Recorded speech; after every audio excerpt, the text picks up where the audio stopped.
Elle explose littéralement dans ce film d'Emmanuel Finkiel, appelé La douleur. Bonjour Mélanie Thierry. Bonjour. On est ravis de vous accueillir ici sur le plateau de TV5 Monde pour se dire ce film est extraordinaire. On est en pleine Seconde Guerre mondiale, l'adaptation d'un livre de Marguerite Duras. Et à l'écran, vous êtes Marguerite, ce personnage incroyable.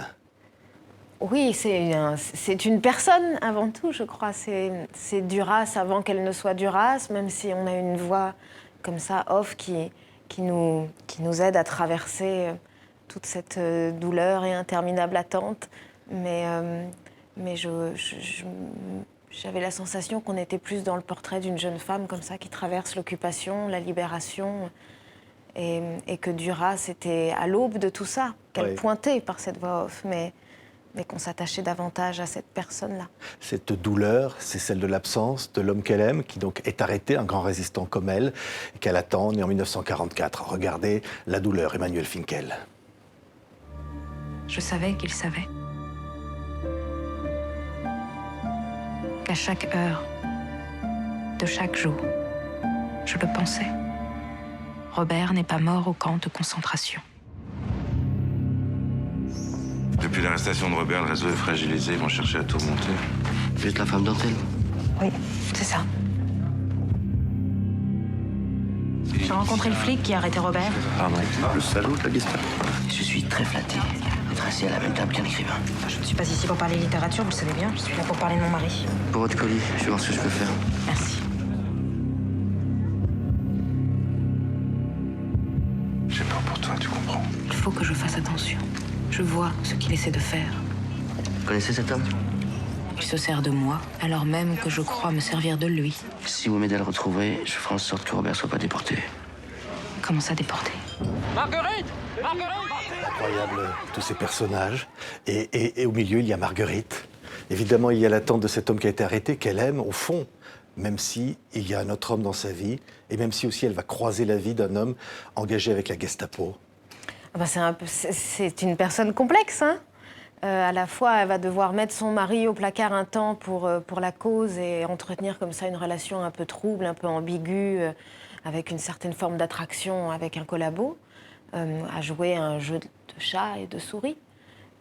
Et puis, pour avoir des informations aussi. Pour avoir des informations, et puis parce que c'est une femme avec un esprit aussi assez aventureux. Oui. Alors, elle peut faire preuve parfois un peu d'imprudence. Il y a cette présence de l'absent, c'est-à-dire cet homme, au fond, qui a été arrêté, dont elle n'a pas de nouvelles. Elle ne sait même pas s'il est encore en vie, mais il est présent. C'est cette douleur, à la fois plusieurs tiroirs où on se retrouve à ce que l'absent ait une telle présence comme ça, assez suffocante parfois. Et puis, en même temps, avec le temps, elle va se rendre compte qu'elle va se détacher. Et ça lui est assez insupportable. Oui, il y a cette question d'ailleurs qui lui est posée à un moment. Êtes-vous plus attaché à votre mari ou à votre douleur? C'est-à-dire qu'il ne faut pas perdre de vue qu'on est quand même dans la tête et dans la pensée d'un écrivain, qu'il faut bien se nourrir de quelque chose et pouvoir après l'écrire.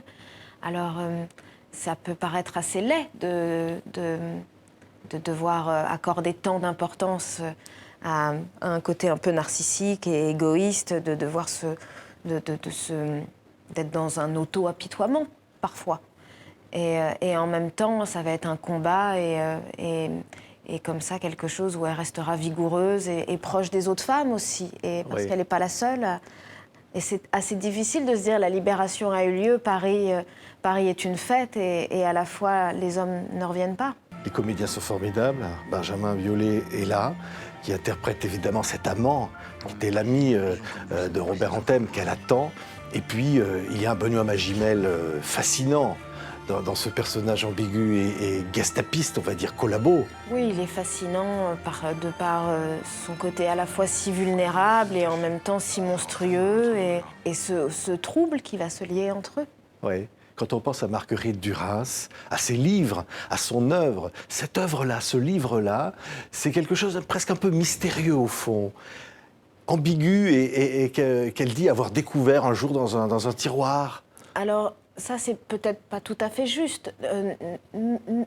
Emmanuel, il souhaitait faire une adaptation du livre. Après, on sait que Duras a certainement réécrit dessus, qu'elle n'a pas publié le récit tel quel dans les années 80. Donc on était face à une héroïne finalement. Et c'est de là où il a pu aussi se libérer de quelque chose et de ne pas être dans un biopic et de pouvoir être dans sa subjectivité.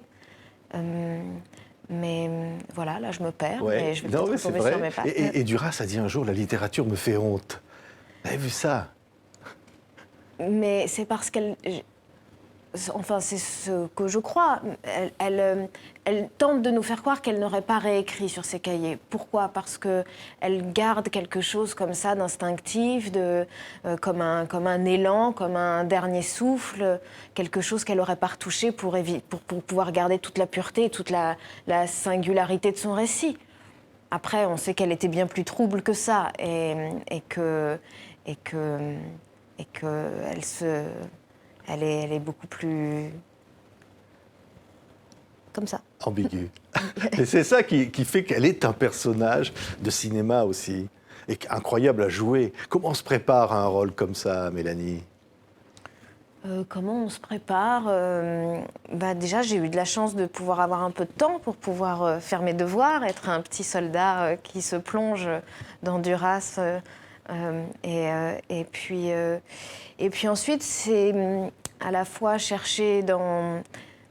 C'est-à-dire que j'étais un peu plus décomplexée de ne pas avoir à être dans une certaine forme d'imitation et d'avoir juste à trouver quelque chose d'un peu durassien, quelque chose qui fasse appel à ça, mais sans m'enfermer dans un carcan. Et puis de me l'approprier totalement et d'y mettre toute mon intimité, je crois. Oui, c'est vrai. Je dis, l'incarnation est incroyable. Et d'ailleurs, la critique est unanime. C'est un grand rôle pour vous. C'était... Ah, mais c'était un rôle immense. On vous voit là, on voyait une photo de vous dans ce film. Vous êtes... vous donnez à fond, complète. C'est rare de voir une comédienne comme ça. Mais parce que c'est un metteur en scène qui te permet de te jeter à l'eau et d'avoir comme ça quelqu'un qui t'enveloppe d'une tendresse et où on est dans une confiance et dans un abandon total.